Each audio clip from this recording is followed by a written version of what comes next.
বাতাসে আর্দ্রতা বা আপেক্ষিক আর্দ্রতা আমরা যেটাকে বলি হিউমিডিটি, সেটার সিজনের সাথে সাথে পরিবর্তন হয়।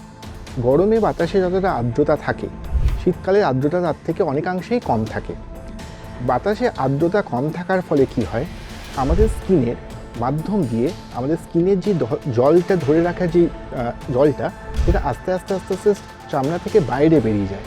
এটাকে আমরা বলি ট্রান্স এপিডার্মাল ওয়াটার লস। এই ট্রান্স এপিডার্মাল ওয়াটার লসের ফলে যেটা হয়, চামড়াতে আপনার আর্দ্রতাটা কমে যাওয়ার ফলে চামড়া রুক্ষ সূক্ষ্ম বা খসখসে বা এই জাতীয় সমস্যাগুলো আমরা দেখতে পাই। তেলের সাথে যেটা একটা ব্যাপার থাকে, প্রথম কথা হচ্ছে আমি বলি যে একটা বাংলায় কথা আছে না, তেলা মাথায় তেল দিতে নেই। ভগবান আমাদেরকে তৈলগ্রন্থি দিয়েই পাঠিয়েছেন। আপনি যে কোনো একটা মানুষকে আমি বলবো আপনার 3 দিন কি 4 দিন শ্যাম্পুটা না করে দেখুন আপনার মাথাটা একদম তেল চপচপে হয়ে যাবে। তেলটা কোথা থেকে আসছে? ভগবান দিয়েই পাঠিয়েছে। ওই জন্য যেখানে যেই জিনিসটা যতটা পরিমাণে দরকার, প্রথম কথা ততটা আমাদের শরীরে নিজে থেকেই আছে, আলাদা করে সেটা বাইরে থেকে দেওয়ার দরকার নেই। জল কিন্তু দিনে 3 থেকে 3.5 লিটার অবধি খাওয়া উচিত, সেটা শীত গ্রীষ্ম বর্ষা নির্বিশেষে। গরমকালে কি হয়, গরমকালে যেহেতু আমাদের ঘাম হয়, সেই কারণে কী হয়, ওয়াটার লসটা আমাদের বেশি হয়, সেটা আমরা চাক্ষুষ দেখতে পাই। 2 নম্বর কথা হচ্ছে আমাদের যে থার্স্ট রিসেপ্টার্সগুলো থাকে সেগুলো গরমকালে অনেক বেশি সেন্সিটিভ থাকে। শীতকালে বাতাসে আর্দ্রতাটা কম থাকার ফলে আমাদের ঠোঁটের মাধ্যম দিয়েও তো জলটা লস হয়, তার ফলে আমাদের ঠোঁটটা চচ্চর করে। ঠোঁট চচ্চর করলে আমাদের অনেকেরই একটা প্রবণতা থাকে জিভ দিয়ে একটু ঠোঁটটাকে চেটে নেওয়ার বা জিভটাকে বুলিয়ে দেওয়া। আমরা ভাবি যে লালাটা দিয়ে একটু ঠোঁটটা চচ্চড়ানিটা কাটিয়ে দেওয়া যাবে, কিন্তু এতে কিন্তু হিতে বিপরীত হয়। শীত এলেই হঠাৎ করে স্কিন শুষ্ক লাগে, রুক্ষ লাগে এবং প্রাণহীন হয়ে যায়। আমরা ক্রিম তো ইউজ করি, কিন্তু কিছুক্ষণ পর পর ক্রিমও শুকিয়ে যায়, মুখ আরও টান লাগে। এটা কি শুধুই শীতের প্রভাবের কারণে হচ্ছে, নাকি আমাদের শরীরেও কিছু প্রবলেম রয়েছে? ঠিক এমনই কিছু প্রশ্ন আমরা আজ তুলব। আমাদের আজকের বিষয় হলো শীতকালে ড্রাই স্কিনের সমস্যা। যেই সমস্যাগুলি আমার আপনার সকলেরই রয়েছে, যার উত্তর আমাদের সকলেরই জানার প্রয়োজন রয়েছে।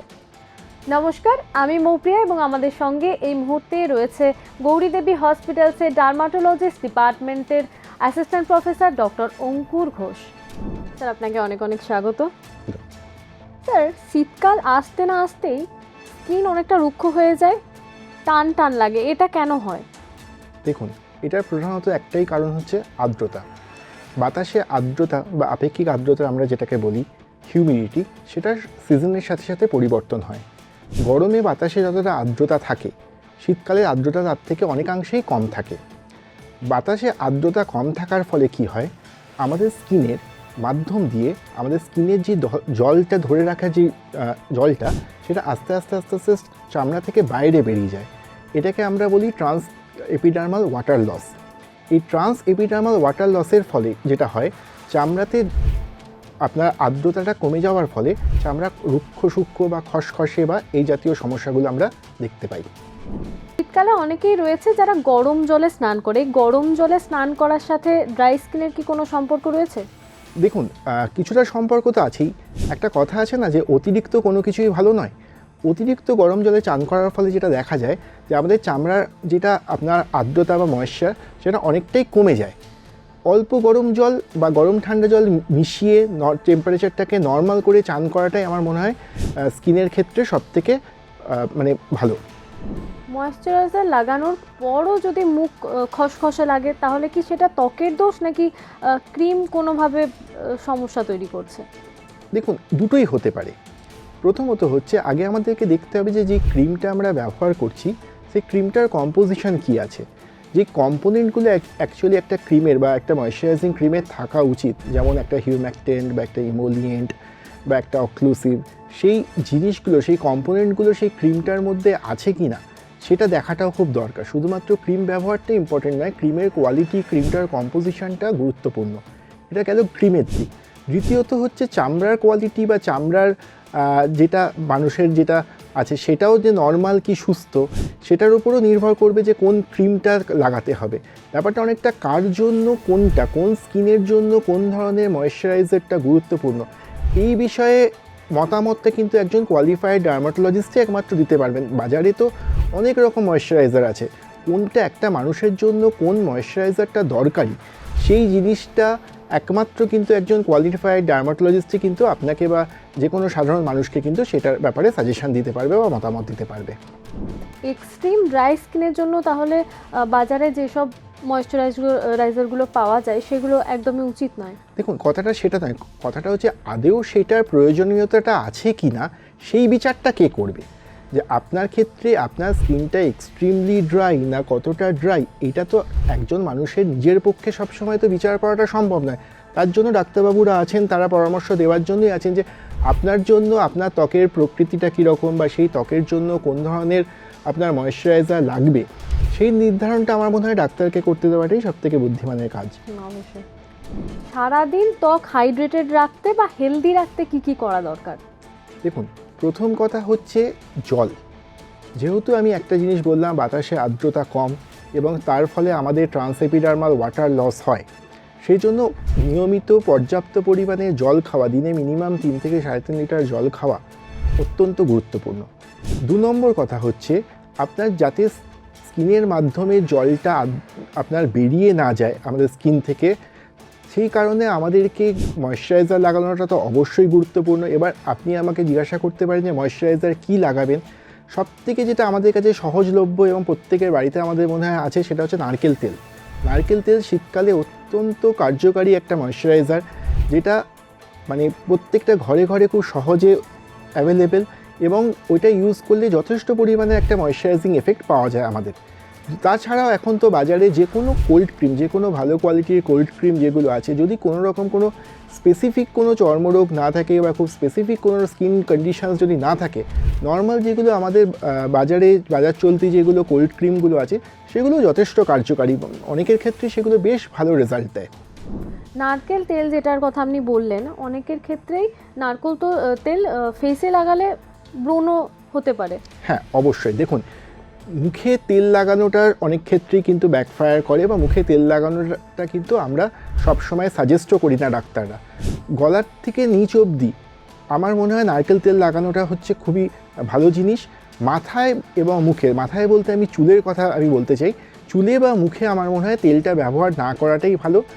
চুলে বা মুখে তেল ব্যবহার করলে অনেক রকম সমস্যা কিন্তু চর্মরোগ জাতীয় জিনিসপত্র কিন্তু দেখা যেতে পারে। আগেকার দিনের মানুষরা বলতো মাথায় তেল লাগাতে, এখন ডাক্তারবাবুরা বলছেন যে তেল লাগানো যাবে না, এটা কেন? দেখুন, একটা তেলের সাথে যেটা একটা ব্যাপার থাকে, প্রথম কথা হচ্ছে আমি বলি যে একটা বাংলায় কথা আছে না, তেলা মাথায় তেল দিতে নেই। ভগবান আমাদেরকে তৈলগ্রন্থি দিয়েই পাঠিয়েছেন। আপনি যে কোনো একটা মানুষকে আমি বলবো আপনার 3 দিন কি 4 দিন শ্যাম্পুটা না করে দেখুন, আপনার মাথাটা একদম তেল চপচপে হয়ে যাবে। তেলটা কোথা থেকে আসছে? ভগবান দিয়েই পাঠিয়েছে। ওই জন্য যেখানে যেই জিনিসটা যতটা পরিমাণে দরকার, প্রথম কথা, ততটা আমাদের শরীরে নিজে থেকেই আছে, আলাদা করে সেটা বাইরে থেকে দেওয়ার দরকার নেই। এটা প্রথম কথা। 2 নম্বর কথা, এবার যদি আমরা অতিরিক্ত তেল দিই, বাইরে থেকে যদি তেল মাথার মধ্যে আমরা দিই, যেটা সমস্যা হয়, তার ফলে বাতাসে ধুলো কণা ময়লা আমাদের মাথা থেকে যেই সিবাম সিক্রেশন সব মিলেমিশে একটা ড্যান্ড্রাফ বা খুশকি জাতীয় সমস্যাগুলোকে কিন্তু বাড়িয়ে দেয় এবং এই খুশকির ফলে মানে মাথাতে নোংরা থাকা, মাথা চুলকানো, চুল উঠে যাওয়া এ জাতীয় এবং গালে সাদা সাদা ছোপ ভাব এ জাতীয় অনেক সমস্যা কিন্তু আমরা দেখতে পাই, স্পেশালি শীতকালে বা যে কোনো সময় যখন অতিরিক্ত তেল ব্যবহার করা হয়। ওই জন্য মাথায় তেল বা মুখে তেলটা আমরা ডাক্তাররা কখনো সাজেস্ট করি না। মানে খুশকি বা তেলের কারণে মুখেও সাদা সাদা ছোপ হতে পারে? অবশ্যই। খুশকি বা অতিরিক্ত তেল ব্যবহার করলে বা পাতায় তার জন্য যদি খুশকিটা বাড়ে, তাহলে মুখে সিবোরিক ডার্মাটাইটিস জাতীয় এক ধরনের রোগ দেখা যায়, যেখানে মুখের মধ্যে সাদা সাদা ছোপ ভাব বা নাকের পাশে বা ঠোঁটের নিচে বা কানের পিছনগুলোয় খুশকি খুশকি মতো বা চামড়াও চটা ছাড়ার মতো জিনিসপত্র কিন্তু দেখতে পাওয়া যায় এই রোগটাতে। সাধারণ ড্রাই স্কিন কি ধীরে ধীরে একটা সিরিয়াস প্রবলেম আনতে পারে? দেখুন, সাধারণ ড্রাই স্কিন ধীরে ধীরে প্রবলেম আসতে পারে, এটা এক কথায় উত্তর দেওয়াটা একটু কঠিন। বয়স বাড়ার সাথে সাথে আমাদের যেটা হয় যে আমাদের চামড়ার জল ধারণ করার ক্ষমতাটা কিন্তু আস্তে আস্তে কমতে থাকে, চামড়াটা পাতলা হতে থাকে। সেই কারণে যখনই আস্তে আস্তে বয়স বাড়ার ফলে যখন নর্মাল যেটাকে আমরা ড্রাই স্কিন ভাবছি, সেটা কিন্তু আস্তে আস্তে এক্সাগারেট করে, বাড়তে থাকে। সেই বাড়ার ফলে যত বয়স বাড়ে বিভিন্ন ধরনের চর্মরোগ, যেমন অ্যাস্টিয়াটোটিক এক্সিমা জাতীয় জিনিসপত্র কিন্তু দেখতে পাওয়া যায় বয়স্ক মানুষদের মধ্যে, বা এই ড্রাই স্কিনটাকে আস্তে আস্তে নেগলেক্ট করার ফলে কিন্তু লং টার্ম নেগলেক্টের ফলে কিন্তু দেখা যায়। শীতকালে বেশিরভাগ মানুষই জলটা কম খায়, এক্ষেত্রে কি শরীরের ওপর বা ত্বকের ওপর কোনো প্রভাব পড়ে? অবশ্যই পড়ে। দেখুন, যেটা আমি আগেও বললাম, জল কিন্তু দিনে 3 থেকে 3.5 লিটার অবধি খাওয়া উচিত, সেটা শীত গ্রীষ্ম বর্ষা নির্বিশেষে। গরমকালে কি হয়, গরমকালে যেহেতু আমাদের ঘাম হয়, সে কারণে কি হয়, ওয়াটার লসটা আমাদের বেশি হয়, সেটা আমরা চাক্ষুষ দেখতে পাই। 2 নম্বর কথা হচ্ছে, আমাদের যে থার্স্ট রিসেপ্টার্সগুলো থাকে সেগুলো গরমকালে অনেক বেশি সেন্সিটিভ থাকে, যে কারণে গরমকালে আমরা বেশিরভাগ লোকজনাই যথেষ্ট পরিমাণে জলটা আমরা খাই। শীতকালে কি হয়, শীতকালেও কিন্তু আমাদের ট্রান্সএপিডার্মাল ওয়াটার লস সেটা কিন্তু হতেই থাকে। বাতাসে আর্দ্রতাটা যেহেতু কম থাকে, আমাদের চামড়া থেকে জল লস হতেই থাকে, সেটাকে ইনসেনসিটিভ ওয়াটার লস বলে। কিন্তু প্রবলেম সেটা আমরা ধরতে পারি না, বা আমরা খালি চোখে যেহেতু দেখতে পাই না, আমরা ম্যাক্সিমাম ক্ষেত্রে জিনিসটা বুঝতে পারি না। দ্বিতীয়ত হচ্ছে, শীতকালে যেটা হয়, আমাদের থার্স্ট রিসেপ্টার্সগুলো সেন্সিটিভিটিটা একটু কম থাকে, যে কারণে আমরা জল খেতে ভুলে যাওয়া বা জল কম খাওয়া জাতীয় জিনিসপত্রগুলো কিন্তু বেশি শীতকালটায় দেখা যায়, যের ফলে ডিহাইড্রেশনের মতো ঘটনা কিন্তু শীতকালে হামেশাই ঘটে থাকে। সে কারণে জলটার পর্যাপ্ত পরিমাণে শীত গ্রীষ্ম বর্ষা নির্বিশেষে আমাদের কিন্তু খাওয়া উচিত। কোন কোন খাবার খাওয়া উচিত শরীর এবং স্কিনকে হাইড্রেটেড রাখার জন্য? দেখুন, শরীর এবং স্কিনকে হাইড্রেটেড রাখার জন্য দেখুন, জল তো অবশ্যই দরকারি।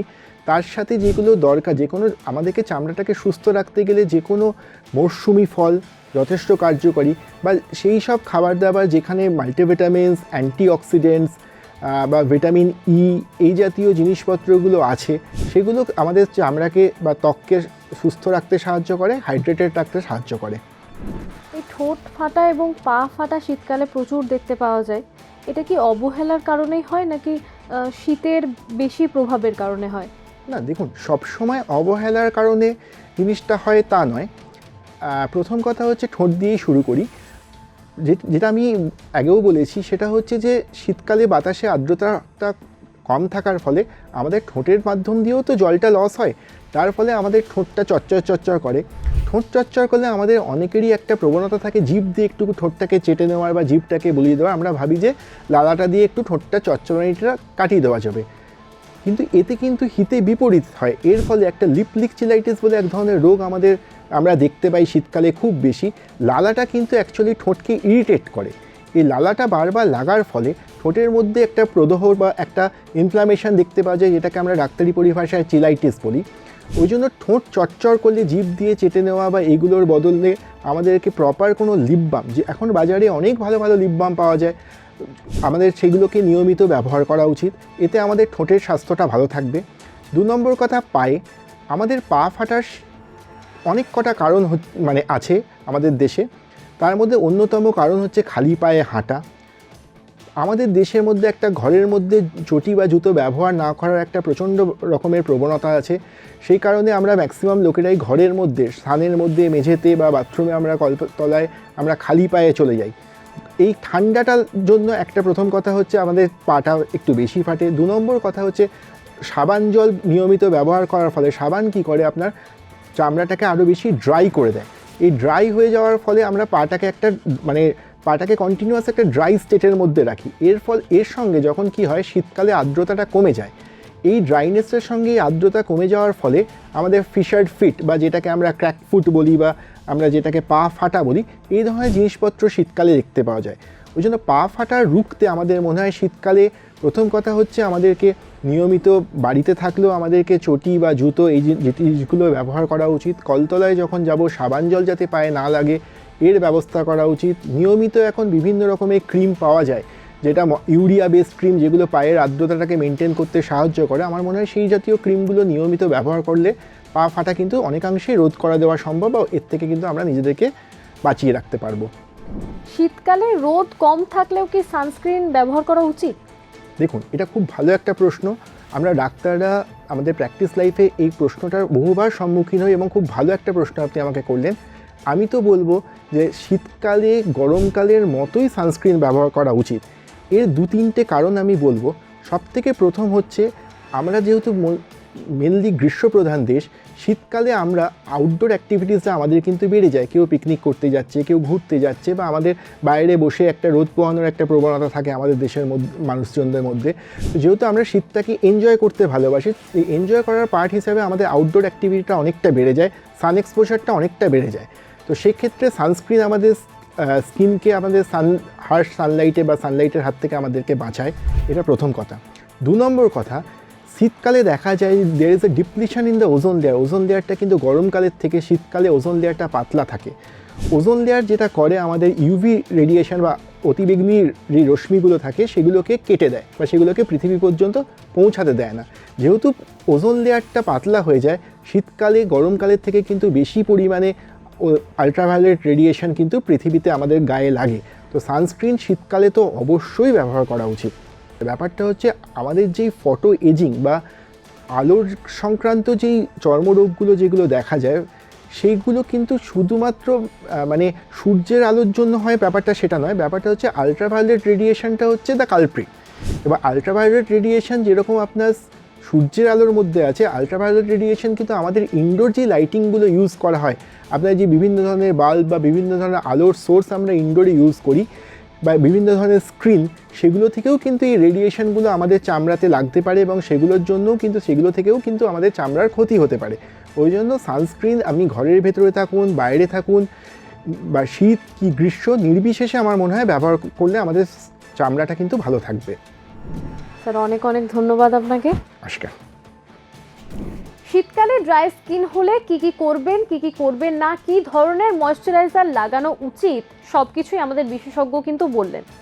এই বিষয়ে যদি আপনাদের আরও কিছু জানার থাকে তাহলে অবশ্যই কমেন্ট বক্সে কমেন্ট করতে পারেন। সুস্থ থাকুন, সচেতন থাকুন। ধন্যবাদ।